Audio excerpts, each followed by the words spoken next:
বৃহস্পতিবার আহমেদাবাদে ঘটে গিয়েছে এক মর্মান্তিক বিমান দুর্ঘটনা। এই ঘটনায় প্রাণ গিয়েছে বহু মানুষের। আহমেদাবাদের সেই বেদনাদায়ক ঘটনার পরিপ্রেক্ষিতে রায়গঞ্জে শোক মিছিল করল জেলা কংগ্রেস। এদিন জেলা কংগ্রেস কার্যালয় থেকে শুরু হয়ে খড়িমোড় পর্যন্ত চলে এই মিছিল। হাতে মোমবাতি নিয়ে মিছিলে হাঁটেন দলীয় নেতাকর্মীরা, যেখানে উপস্থিত ছিলেন জেলা কংগ্রেসের সভাপতি মোহিত সেনগুপ্ত সহ অন্যান্যরা। বিমান দুর্ঘটনায় নিহতদের প্রতি শ্রদ্ধা এবং তাদের আত্মার শান্তি কামনা করেন মোহিত বাবু।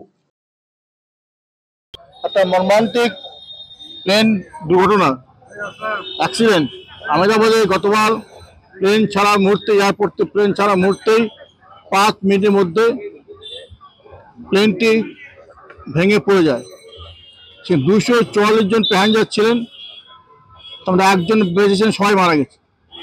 এবং যেখানে ভেঙে পড়ে গিয়েছে সেখানে ডাক্তারদের একটা কোয়ার্টার ছিল, রেসিডেন্সিয়াল ছিল। সেই সময় ডাক্তাররা খাওয়া দাওয়া করছিল। সেখানে প্রায় 20 জনের মতো ডাক্তার মারা গেছে। এই যে মর্মান্তিক দুর্ঘটনা, সেই জন্য আজকে তাদের প্রতি সমবেদনা জানার জন্য, তাদের প্রতি শ্রদ্ধা জ্ঞাপনের জন্য আমরা স্মরণ করছি তাদেরকে মোমবাতি আলো জ্বালিয়ে।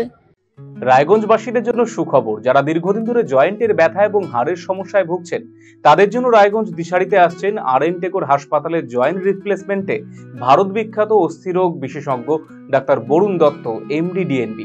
এখন থেকে প্রতি মাসের নির্দিষ্ট দিনে ডাক্তারবাবুকে দেখাতে আজই যোগাযোগ করুন দিশারি হেলথ কেয়ার, উকিলপাড়া, রায়গঞ্জ শাখায়। যোগাযোগ করুন 7477785509, 7477785512 এই নম্বরে।